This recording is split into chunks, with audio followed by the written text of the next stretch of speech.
他にある世界のこと、本当はあなたに言いたいのだけれど。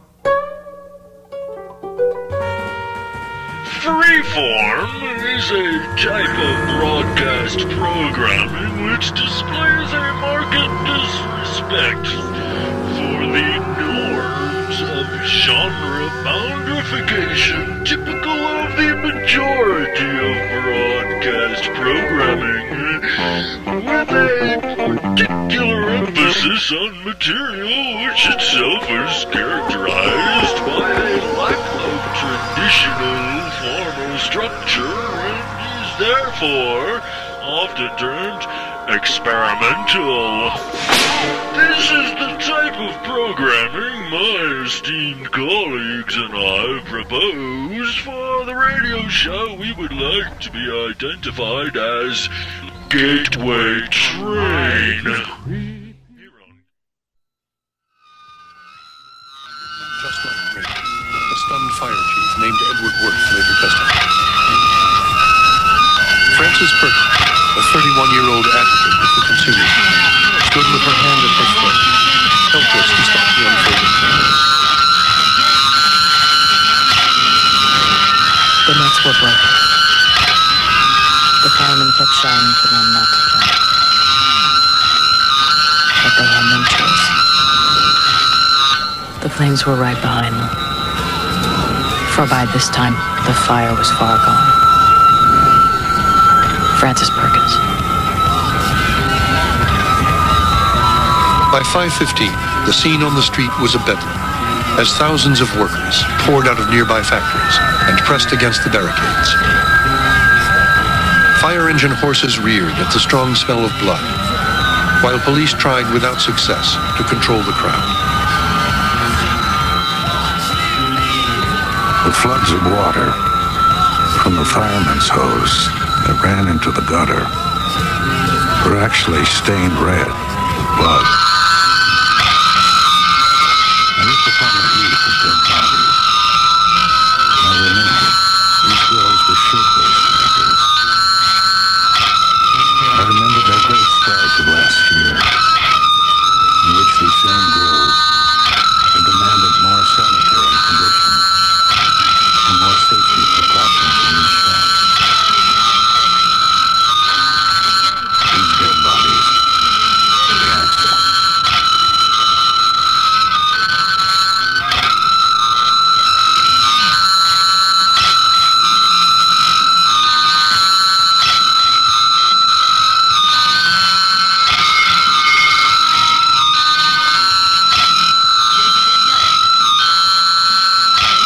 It was over in less than half an hour.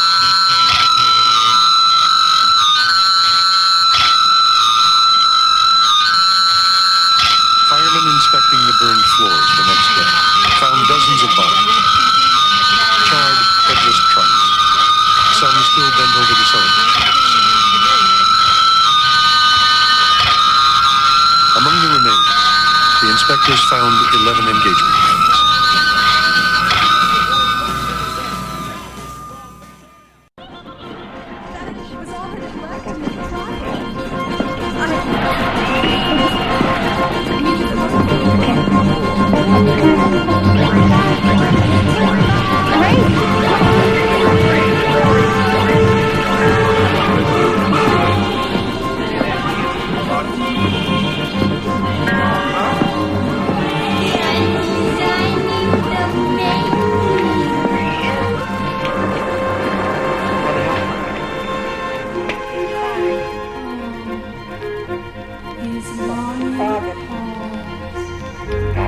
Drop by to see if you can do that. Run over here. These are all my new glasses. Yeah. Well, I guess you got it covered in the kitchen. If you will step this way, we will continue our tour of Central Management Course CS-122. Areas 13 through 24 are in trans-state.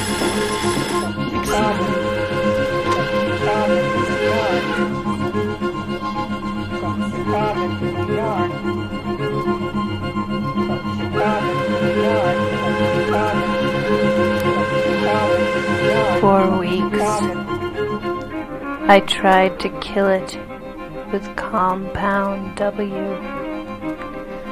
A boobly cigar-shaped wart on my belly button. They frightened me as a kid. Looking at them in my dad's pit.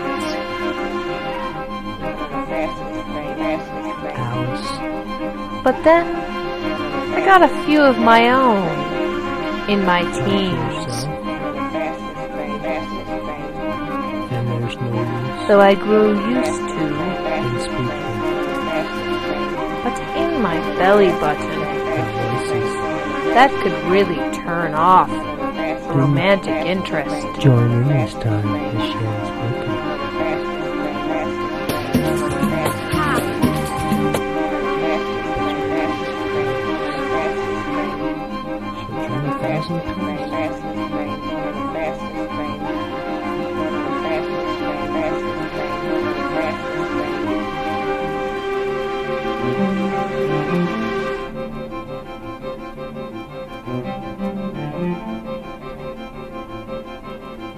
Crack train to New York. Crack train to New York. Crack train to New York. For weeks, morning and night,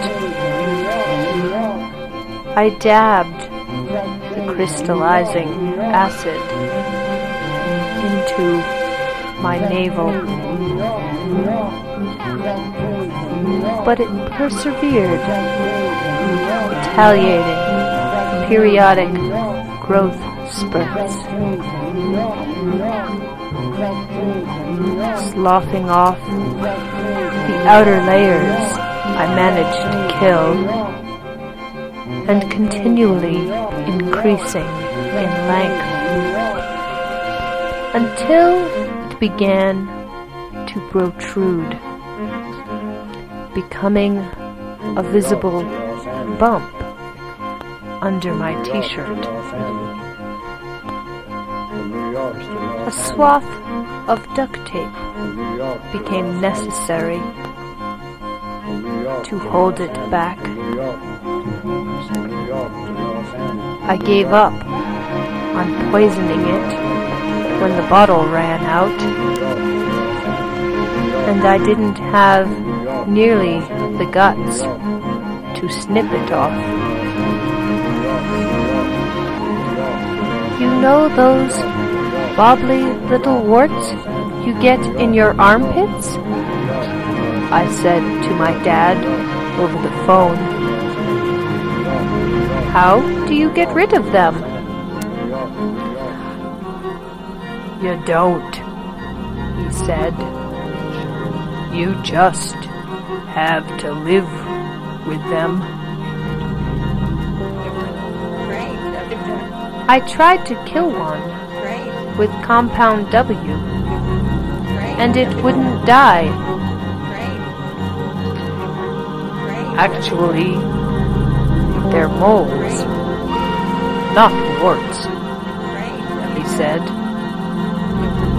Use that stuff on them, and you'll give yourself cancer. I had my doubts about the mole theory. It was stiffer than an earthworm, though resemblance was there. I began to suspect my umbilical cord of trying to reconnect to some unknown vital source. But this I came to reject, as with each passing day it became stiffer, more and more difficult to coil up and stuff back into my navel under the duct tape. It seemed to be forming inner cartilage. Over the next month, as the cartilage hardened to bone, with at least distinct joint, and a nail began to form on its tip. It became clear that this was not a wart, a mole, or my umbilical cord, but a finger. And as it continued to work its way out, giving way to other fingers, a hand, wrist, and thin forearm dangling freely at its elbow down past my waist, I knew something was very wrong. I decided it was best not to leave the house.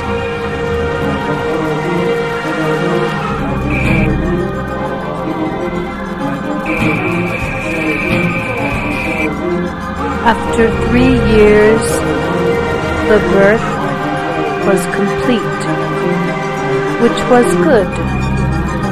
I was growing tired of trudging around with a body half in, half out, swinging clumsily from side to side as I went. It grew quite heavy, and toward the end, I spent most of my time in a rocking chair, creaking back and forth.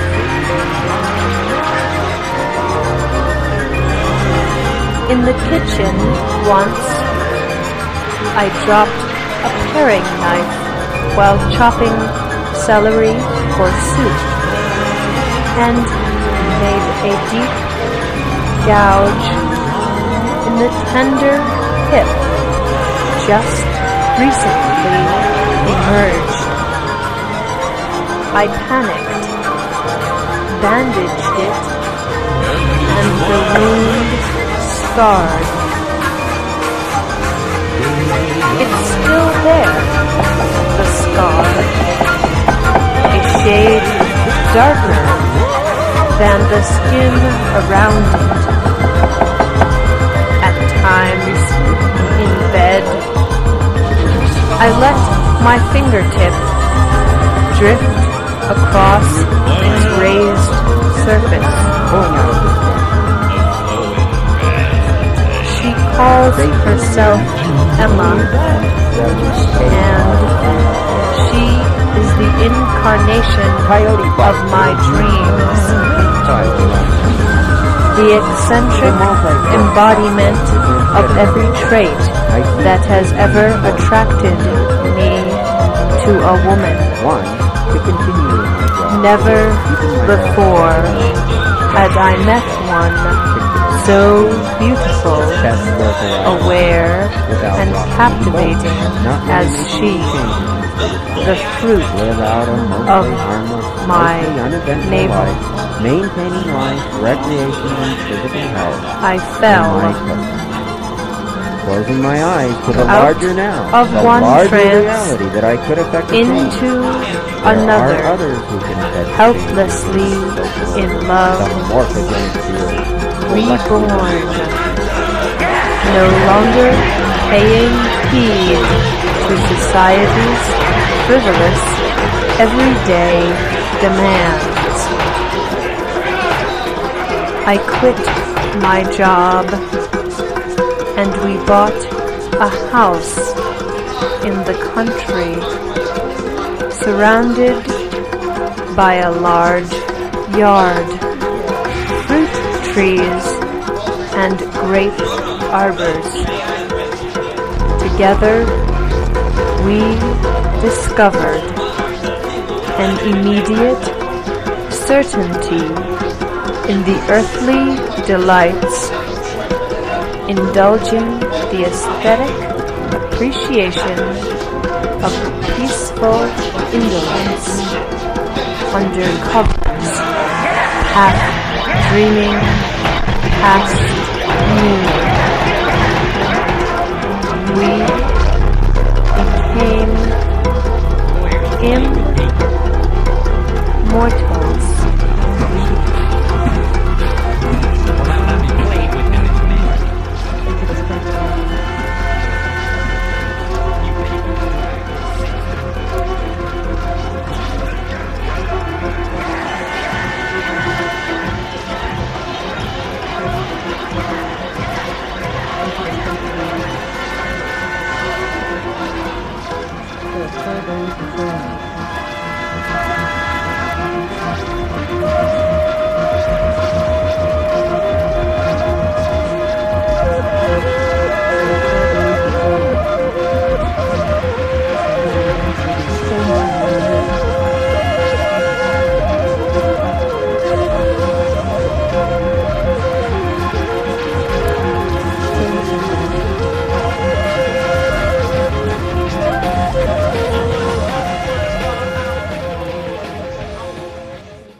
Mango 50.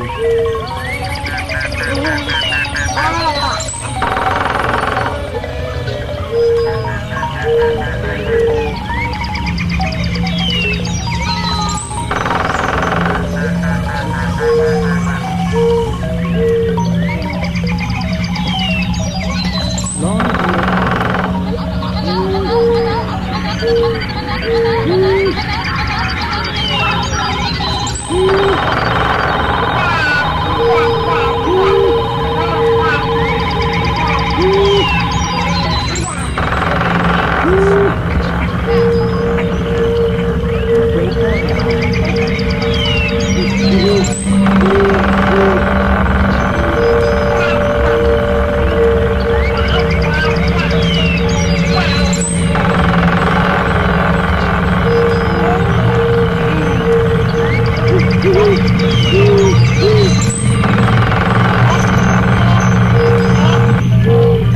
Can you hear me, Mr. Suckdash? Yeah.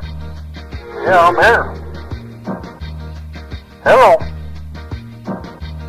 Hello. Are you there, Mr. Suckdash? It's 3 in the morning. What do you want? Is that when your new Gateway Show train is on? Yeah. We're broadcasting right now. Come on at 11. Yep. And sometimes we go all night. Unnatural? What the you mean by that? And it's every other week. Unnatural. Every other week. Live show?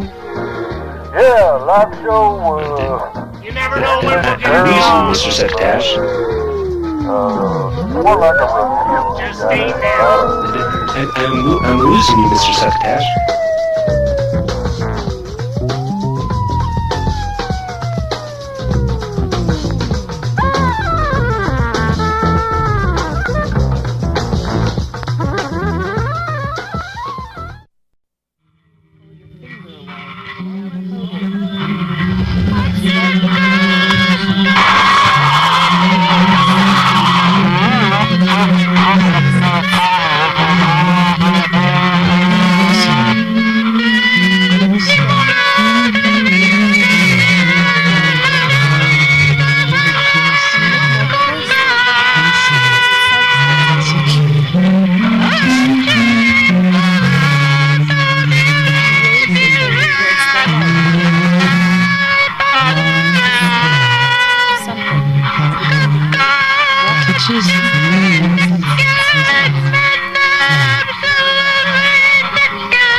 You never forgot your prayers before entering the land of safe, sweet, happy dreams. It is light. Sweet dreams.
Before entering the land of safe, sweet, happy dreams. Sweet dreams.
Sweet dreams.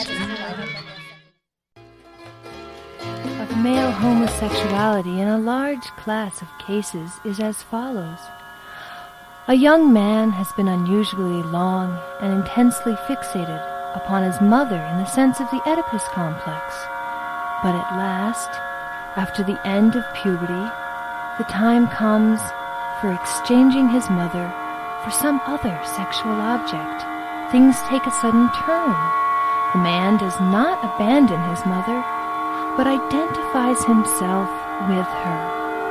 He transforms himself into her, and now looks about for objects which can replace his ego for him, and on which he can bestow such love and care as he has experienced from his mother.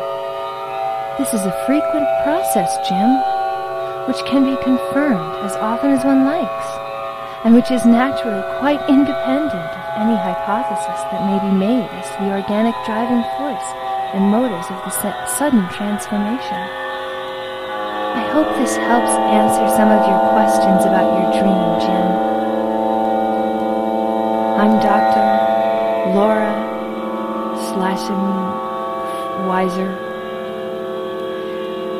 and I want to hear from you. I want to hear your dreams, and I want to help. So give me a call at 1-800. Hello? Hi, you have reached Dr. Lauren Movinger. Do you have a dream that you would like to share with us this evening? Yeah. Oh, wonderful. I've been having this recurring dream. I'm at my high school dance. I'm up on the stage doing the Macarena. Yes. Naked. It's been quite disturbing. Oh, yes, I can understand, yes. Well, let us keep to what is clear. We may further emphasize as being specially instructive the relation that holds between the contrivance by means of which an artificial group is held together and the constitution of the primal horde, as we see with your nudity. Love for oneself knows only one barrier. Love for others, the Macarena, for example. Love for objects, your high school. The question will at once be raised whether community, the Macarena dance, for example, of interest in itself, without any addition of some word I can understand, must not necessarily lead to the totalitarian of other people, and this objection may be met by the reply that nevertheless no lasting limitation of narcissism is affected in any way. You're proud to be naked and dancing the Macarena.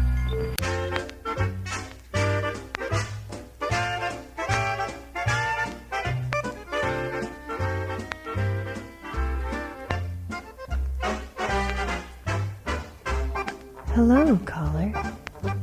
I'd like to hear your dream. Share with me. I'm here to help. I care about you and your sleep. I want you to sleep well. What's your dream? The moth keeps flying to this bright, beautiful light. And I can't take it anymore. I really think I'm going crazy. I just don't think I can sleep anymore because I keep having this dream. May I ask you a personal question? No. Hello, caller. You have a dream. I want to hear your dream because I'm concerned about how you sleep at night. Share your I got a dream. Yes? But I gotta warn you. Uh-huh. Kind of scary, I think. Really? I don't want anybody, I'm warning you, it's kind of scary. Uh-huh. Scary dreams are fine. So this is my dream. I'm living an idyllic life in an idyllic house in an idyllic part of the country with an idyllic political system surrounding me. And everything is very idyllic. And yes. I come home after my idyllic job, and then I go to my idyllic political meeting with the idyllic political group, and I'm starting to get scared. And I go home to my idyllic house, and I eat an idyllic meal, and it's very healthy and nutritious, and yes, idyllic.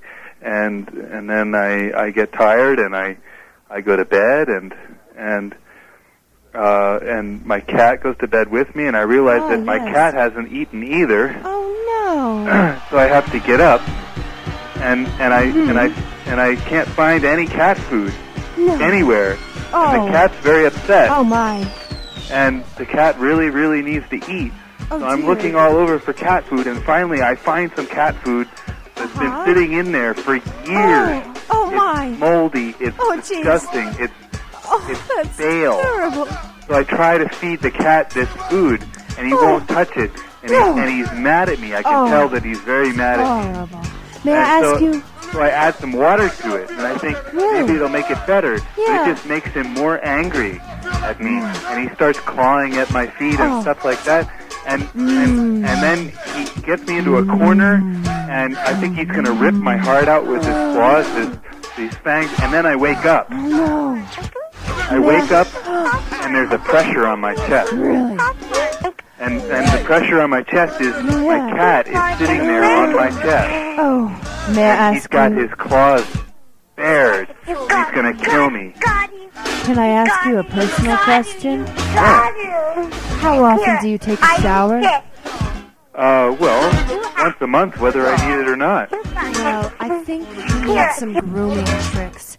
These dreams that relate to cats and rotten, moldy, disgusting food often has to do with how often you take a shower. Many grooming casualties that you may consider unavoidable can be outwitted by tricks that have successfully been employed by models. You can be a model. I know your life. Well, you know, Queen Victoria only took a bath once a month, and I figure if I take a bath once a month, I'm like royalty, you know? Yes, but and often I don't even really need to take a bath that time of the month. And I do it anyway.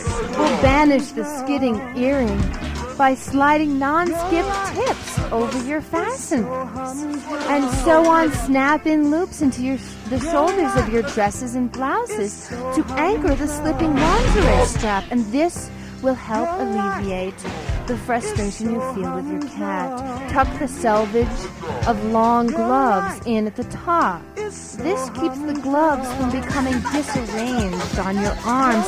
I sense a lot of disarrangement on your arms. We have a caller who would like to share a dream. You're on the air. May I hear your dream? I'm here for you. Yes, this is a couple of evenings ago. I was riding a huge tortoise into a very large fireplace. Mm-hmm. And the tortoise wouldn't stop. I couldn't get it to stop. I kept going into the fireplace. And then, just as it reached the fire, it turned around suddenly and tried to leave. Oh, my. May I ask you a personal question? No, I suppose. Do you like swimsuits? No.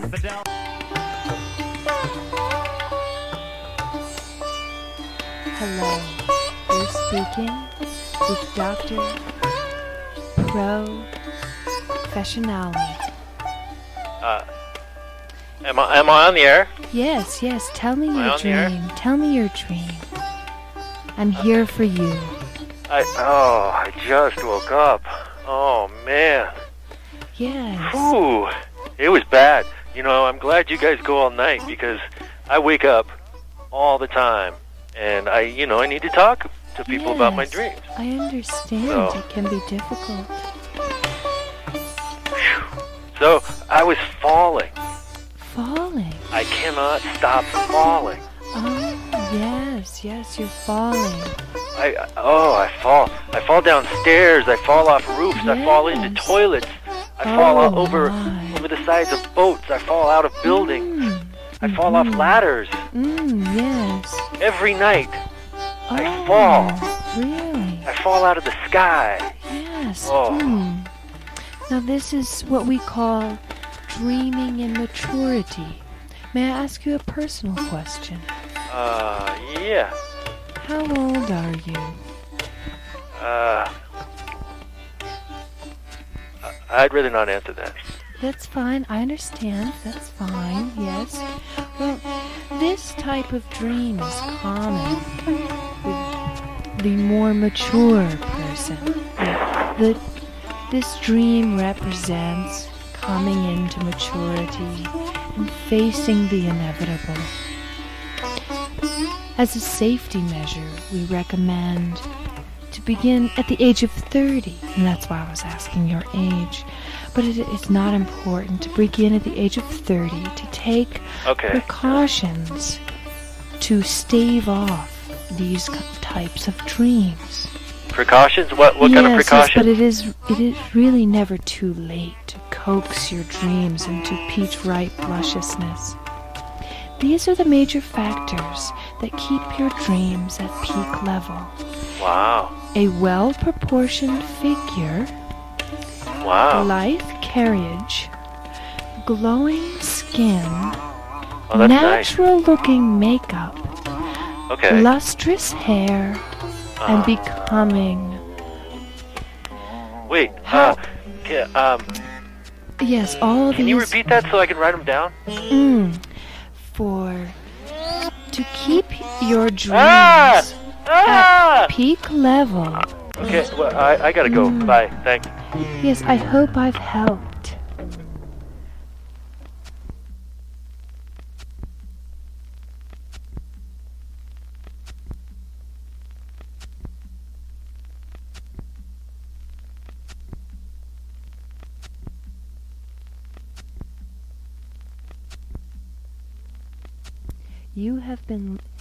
You have been listening to Dr. Son of Berserka.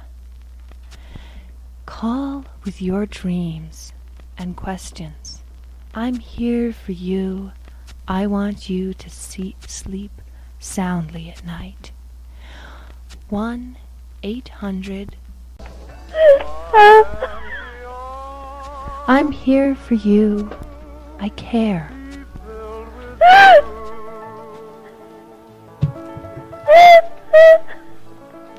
It can be hard, I understand.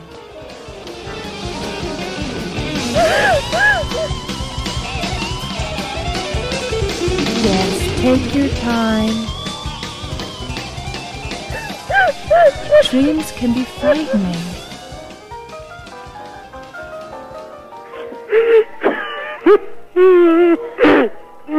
I understand. It can be very difficult.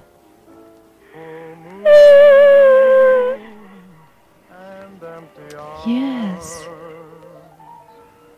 Yes. Dreamers in the Alamos Valley, call us up and let us know what you're dreaming. What's your dream, caller? I care about you. Hello? Yes, hello. First of all, let me say that I just think that this is disgusting, and I can't even believe that you people are doing this on the air. Oh, this is a disturbing dream, yes. Yeah, the only reason I'm calling is because I heard about the guy with the cat.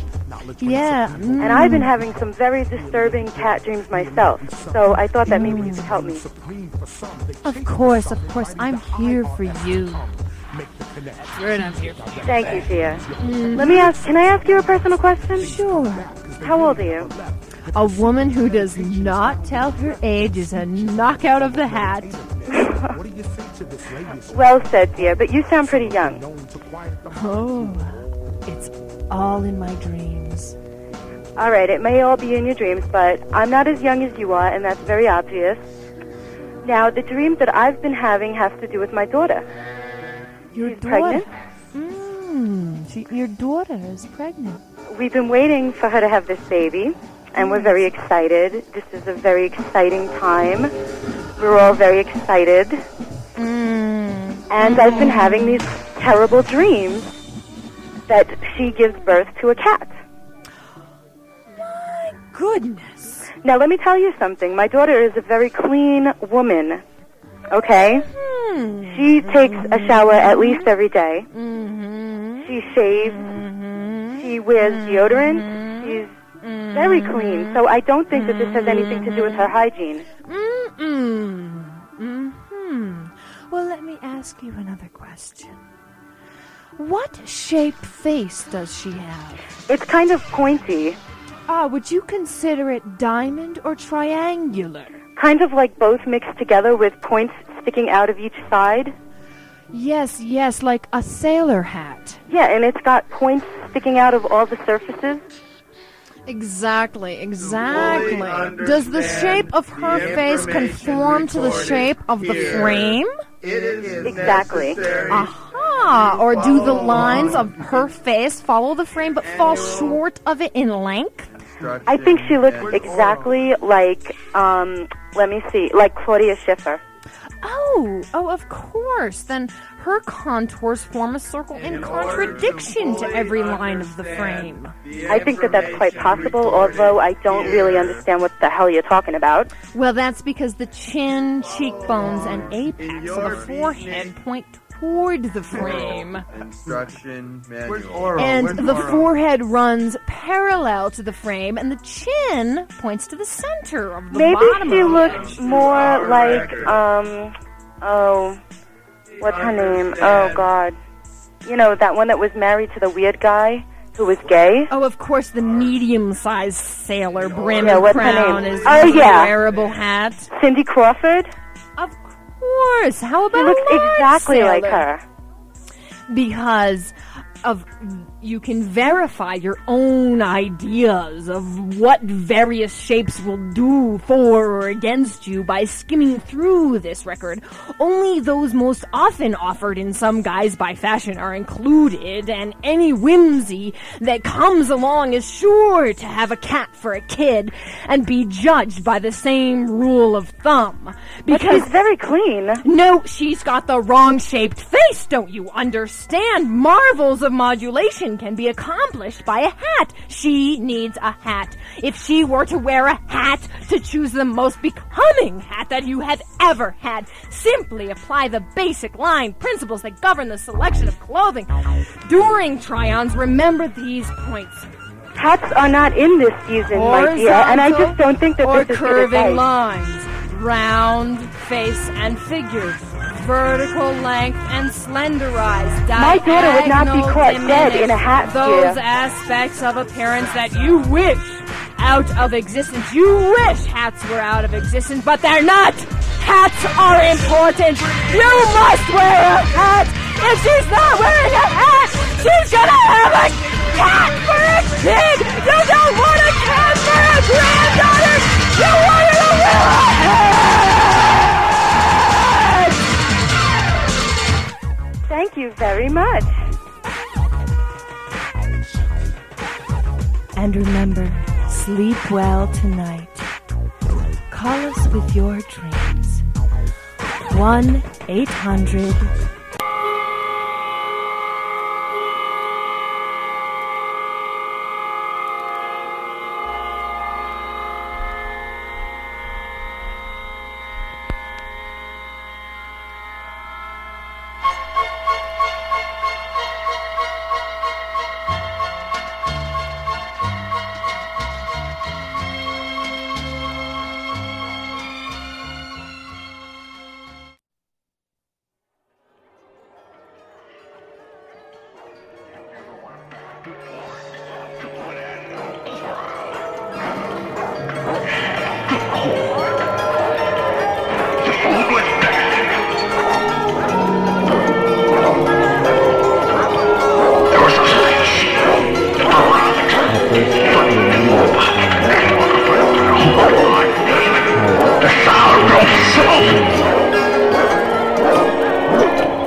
Tell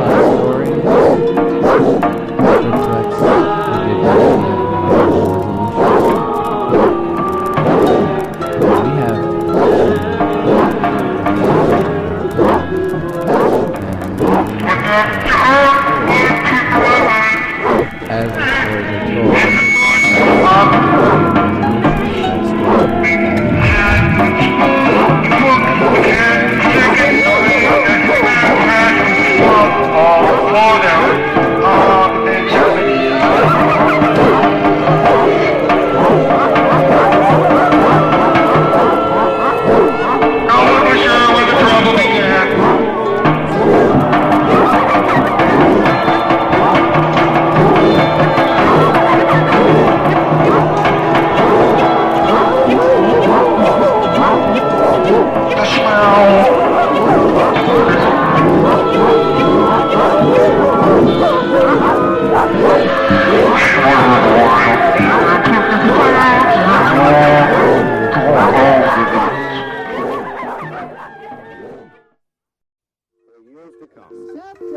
The vital question, after deciding to go ahead at all, was whether to give the mere battalion of exiles active support for the air and naval forces of the United States itself.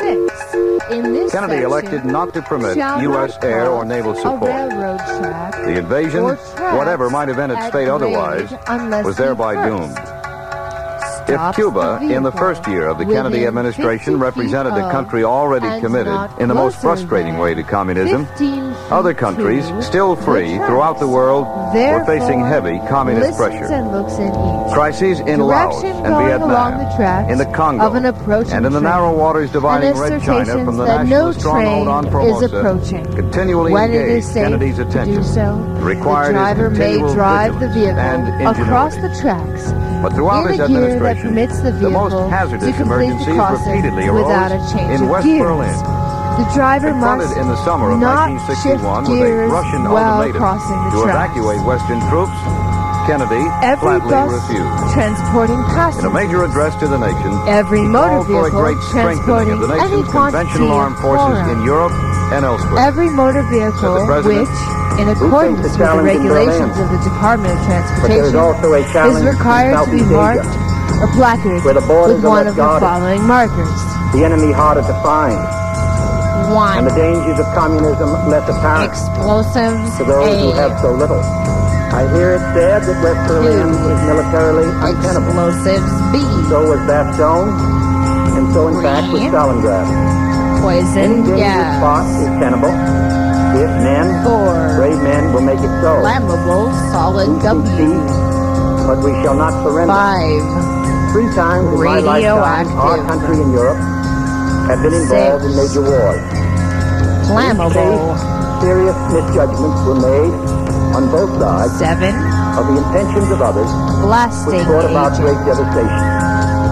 Now, 8. in the thermonuclear age, any Non-flammable misjudgment gas. on either side about 9. the intentions of the other will Chlorine. rain more devastation in several hours than has been wrought in all the wars of human history. 11. I know that sometimes we get Oxygen. impatient. We wish for 12. some immediate action that would end Flammable our gas. perils. But I must tell you that there is no quick and easy solution. Combustible. Communist control is a big easy. Flammable solid. Breathe in. Blue. Fill the muscles with blue air. Relax your thigh. Imagine the space in your hip. Your thigh bone is nestled in a pocket of space.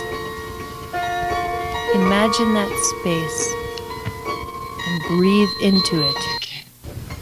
Breathe in blue into your hips.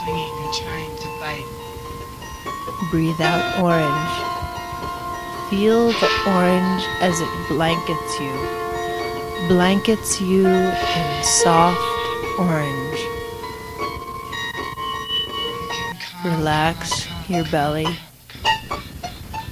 Let go of the muscles in your stomach.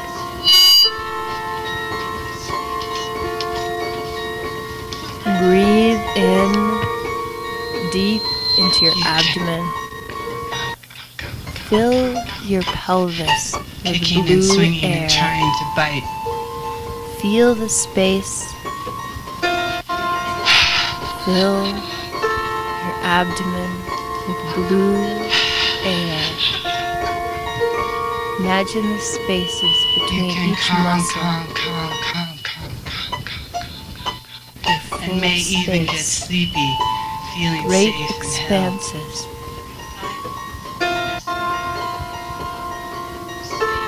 Breathe deep into your belly with blue air. Relax. Kicking and swinging and trying to bite. Breathe out orange. Relax your ribs. Imagine your ribs are surrounded by space. There are pockets And of may even air get sleepy, cushioning feeling each safe rib. and held. Bruce Lee.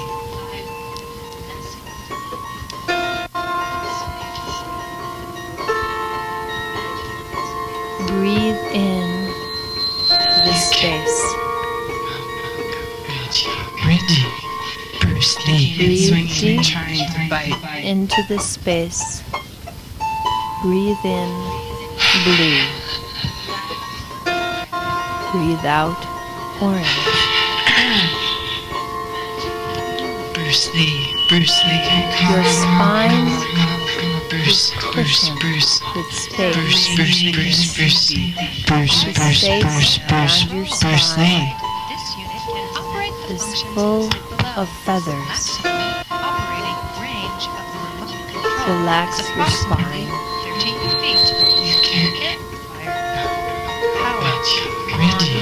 The feathers are gently brushing your spine. Breathe in blue, and all these feathers become blue. Bruce Lee. Bruce Lee. Breathe out orange. Bruce. Bruce. Bruce.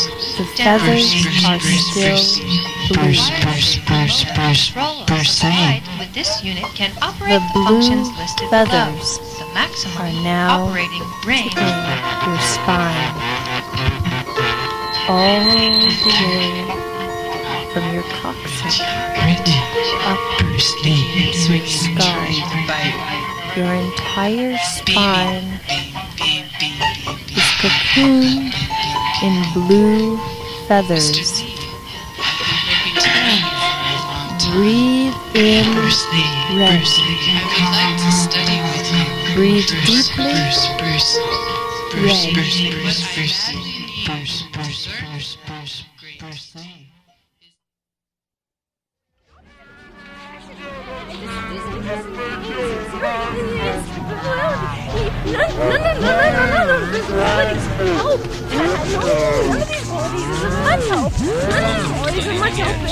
Mind technology combined with RX-17 holophonic sound. If you listen with headphones, the relaxing power of this process will be greatly enhanced. A woman can sit gracefully erect. A woman can sit gracefully erect in her chair with her hands relaxed and Take a very deep breath and quiet your mind. when her chair, when she sits erect in her chair with her hands relaxed and there is a woman. There's a woman. I want you to imagine being on the sandy beach of a peaceful tropical island. Visualize the scenes I am describing to the very best of your ability, mentally creating every detail of these pictures in your mind. Make them real. Perceive the sounds and smells that accompany your impressions, and sense the feeling that this environment generates within you.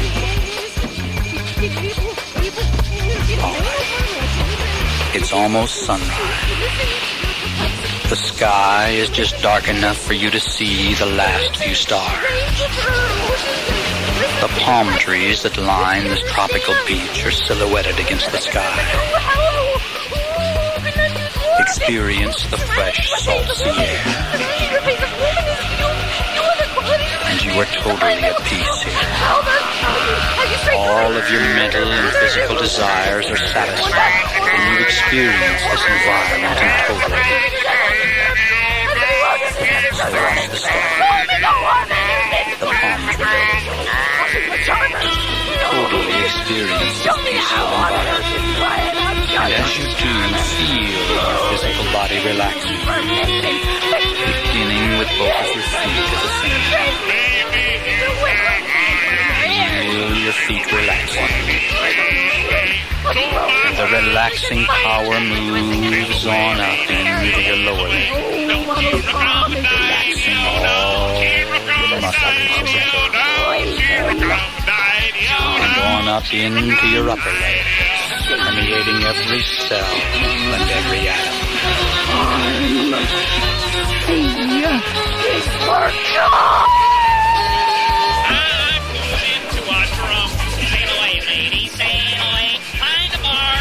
And the sky is becoming lighter and lighter. All is silent but the calls of the seagulls and the lapping waves. The stars are slowly fading away. And as you observe this beautiful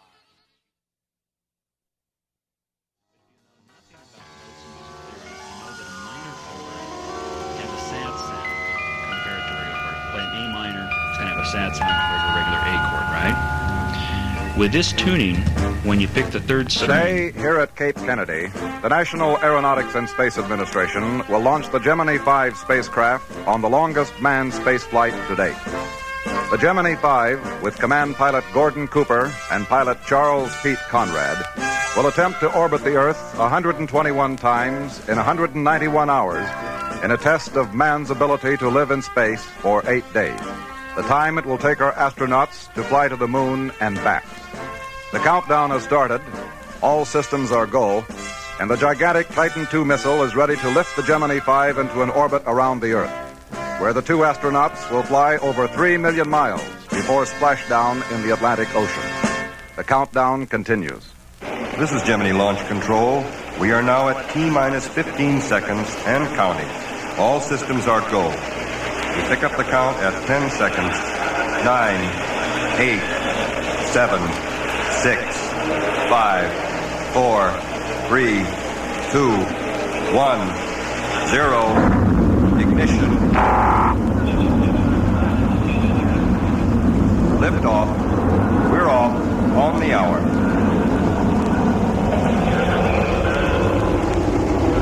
Goal program initiated. Gordon Cooper reports. Goal program complete. Pitch program has been initiated. Looking very nice at 42 seconds. Coming up on 50 seconds. Mark 50 seconds. 1 minute into the flight. Our velocity is about 1,350 miles per hour. G-forces 2. Coming up on 2 minutes. Our velocity is 3,750 miles per hour. In a few minutes, the astronauts in Gemini 5 and the Mission Control Center will exchange opinions on whether it's go or no-go for orbit. 4 minutes into the flight, our velocity is 9,600 miles per hour. Flight director at Mission Control gives a go for sustainer engine cutoff. 5 minutes into the flight, velocity is 13,675 miles per hour. 80% of velocity for orbit. We are go for the flight. We have not yet heard from the astronauts in Gemini 5. We have an orbit of 99 miles at perigee, 230 miles at apogee. Astronauts Gordon Cooper and Charles Conrad are now orbiting the Earth at 17,500 miles per hour, on their way for 121 revolutions around the Earth in 8 days. 12 minutes into the flight, and GT5 is halfway to Africa. During the first 5 hours, the astronauts will eject from the spacecraft a special piece of equipment called a radar evaluation pod, REP for short. Equipped with a radar transponder and flashing lights, REP will be put into orbit around the Earth. Gemini 5 will later attempt a rendezvous with the pod. Inside the spacecraft, astronauts Gordon Cooper and Charles Conrad prepare to eject the radar evaluation pod. Gemini 5, Houston, Capcom here. Houston, Capcom, Gemini 5. Has the radar evaluation pod been ejected? Affirmative. Rep is out. It's riding approximately 1 mile to the left of the spacecraft. Roger, Gemini 5. We copy. What is the position of the rep? It's still drifting away from us. Roger. Gemini 5, put fuel cell heater to on position. Roger. So far, so good. Gemini 5 is now 3 hours into the mission. But the flight director at Mission Control in Houston watches the readings on the control panel anxiously. It's determined that there has been a steady decrease in pressure in the oxygen side of the fuel cell. The problem seems to be causing a loss in electric power. This can mean trouble, since Gemini 5 uses fuel cells instead of batteries for power. Gemini 5, Houston. Houston, Capcom, Gemini 5. Pete, can you give me a reading on your fuel cell oxygen pressure? Say again. I say, give reading on fuel cell oxygen pressure. Roger. Fuel cell pressure is down to 150 and falling slowly. Roger, 150 and falling. Okay, let's go to manual on my mark. 3, 2, 1, mark. Roger. How does the pressure stand now, Gemini 5? It stands at around 140 and still falling. Roger, we copy. We'll watch this fuel cell situation for another 30 minutes. There is no doubt now that there is trouble aboard the Gemini 5. Failure in a fuel cell heater has caused a drop in pressure from a normal reading of 800 pounds to a low of 140 pounds. This is causing a serious loss of electrical power that operates the spacecraft. Gemini 5, Houston here. Houston, Gemini 5. Could you give us a fuel cell pressure readout, please? Roger, Houston. 120 pounds seems to be what it's hanging in at. Gemini 5, suspend all further maneuvers in the radar pod exercise. We'll watch this thing closely, and if it drops too low, we may have to scrub the mission. Roger, Houston. We copy. The spacecraft is now over Louisiana. If the decision to splash down is made, Gemini 5 must come down in the Atlantic this orbit, or it will not be able to land in the planned recovery area for several orbits, since each orbit follows a different course around the Earth. A decision must be made, and quickly. Houston, Capcom, Gemini 5. Gemini 5, this is Houston here. Go ahead. Roger. The fuel cell pressure is down to 105, 105 and still falling. Roger, 105 and falling. We decided we may have to go for a re-entry shortly. Roger, Gemini 5, we agree.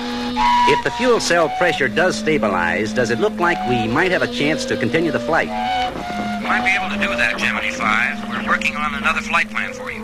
Roger. Gemini 5, you may continue flight in a powered-down condition. If trouble in the fuel cell continues, you may have to splash down to the third orbit. Roger, we copy.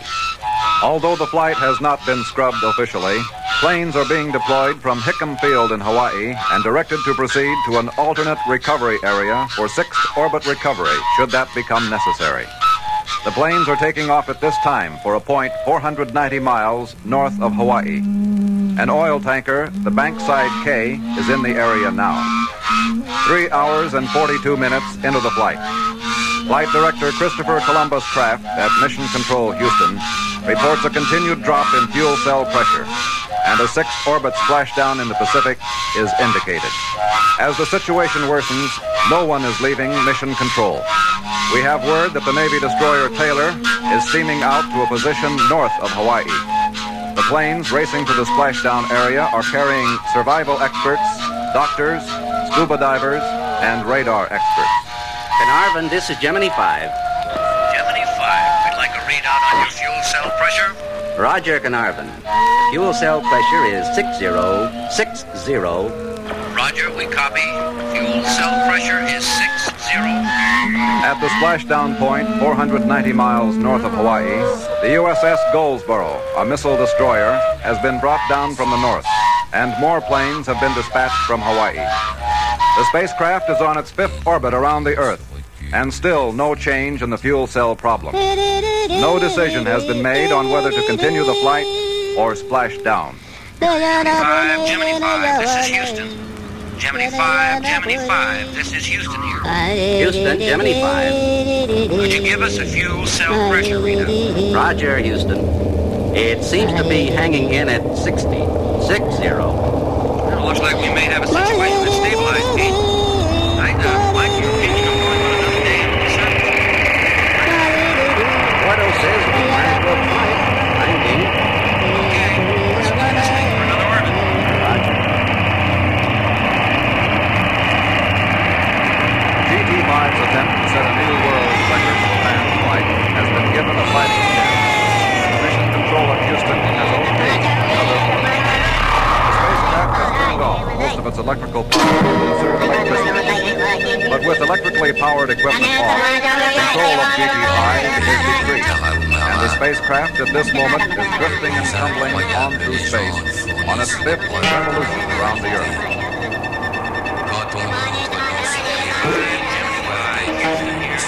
Houston, this is Gemini 5.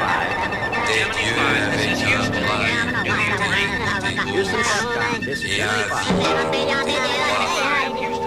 Et que se baissant, on entend monter à ses pieds le fracas d'une cascade. Et par-dessus la cascade. GT5 is now entering the most critical moments of the flight. A decision must be made in the next few minutes before start of the 6th orbit. After the 6th orbit, the spacecraft will be in the wrong orbit for optimum safe recovery. Hawaii, Gemini 5. What does it look like for another man in Hawaii?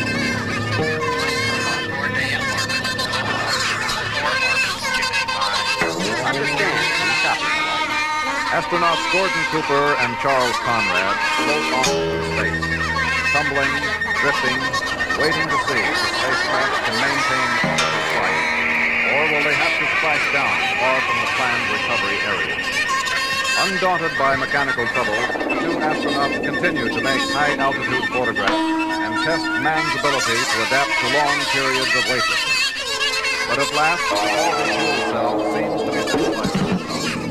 The spacecraft has been given a go for another day in orbit. It is now 196 minutes since Gemini 5 lifted off pad 16 at Cape Kennedy. In a few minutes, history will be made. The United States has just set a new world record for manned spaceflight. On and on goes GT5. The astronauts watching a sunset or a sunrise every 45 minutes. Each orbit bringing them closer to their goal of 8 days in space. Victory is in sight. But then... We spotted quite a hurricane building up off South America. Quite a storm. Lightning is lighting up the inside of our spacecraft. Roger, Gemini 5. We copy. Flight control in Houston has been advised of the beginning of Hurricane Betsy, and the planned recovery area is abandoned in favor of a new recovery zone out of danger of the oncoming storm. Gemini 5, Carnarvon. Gemini 5, Carnarvon. Carnarvon, Gemini 5. Light control, there's a splashdown.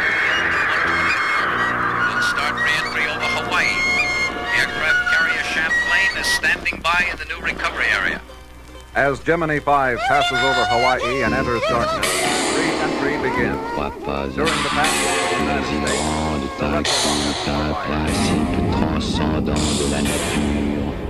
Houston, Capcom, Gemini 5, retro rocket fired, maneuver on the money. Roger, Gemini 5. Good here. At the bottom of the spacecraft, Gemini 5 plunges into the Earth's participer à cette guerre où luttaient l'une contre l'autre. At 60,000 feet. All Roger, Gemini 5. Aircraft carrier Champlain. Hostilité avec lui-même. est représentée par de la viande. At Elle s'est 9,700 feet, incarnée the big orange and white nylon chute fois blossoms open and dans floats de the la spacecraft down to a Et gentle cette splashdown guerre est in the tout Atlantic. entière dans la religion du soleil. On la trouve à 1 degré sanglant mais magnifique dans la religion du soleil telle qu'elle se pratiquait à Émèse. We have them in sight. They just passed over. We can see frogmen in the water now. Thanks, buddy. 2 American astronauts have just ended a most remarkable adventure. 8 days in space. Air Force Lieutenant Colonel Gordon Cooper and Navy Lieutenant Commander Charles Conrad have written space history and made another giant step on the day when the United States will land astronauts on the moon.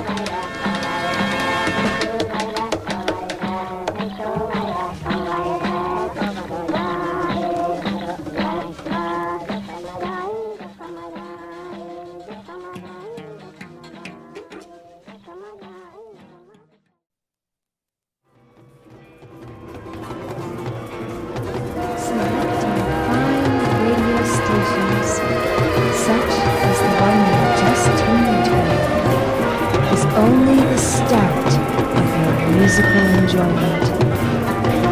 Now it's time to consider how you can maximize the fun and excitement your radio offers. We, the Gateway Train, want you to get the most out of your radio by playing it at a safe level. One that lets the sound come through loud and clear without any annoying blaring or distortion, and most importantly, in a way that protects your sensitive hearing. Sound can be deceiving. Over time, your hearing comfort level adapts to higher volumes of sound which could be harmful to your hearing. Guard against this by setting your equipment at a safe level before your hearing adapts. To establish a safe level, adjust your volume control to a low setting. Slowly increase the sound until you can hear it comfortably and clearly and without distortion. Once you have established a comfortable sound level, set the dial and leave it there. Taking a minute to do this now will protect your hearing in the future. After all, we want you listening for a lifetime.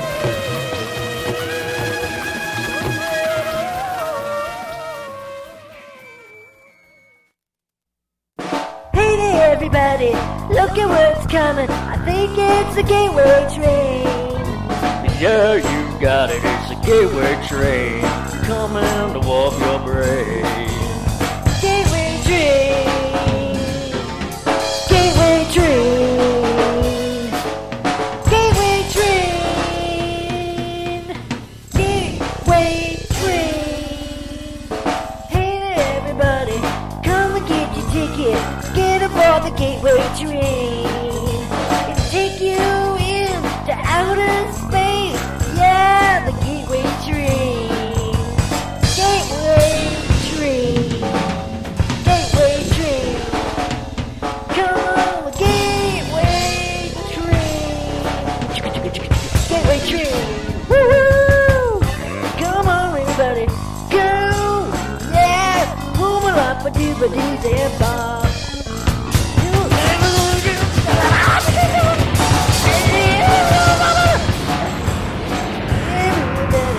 Come aboard the Gateway Train.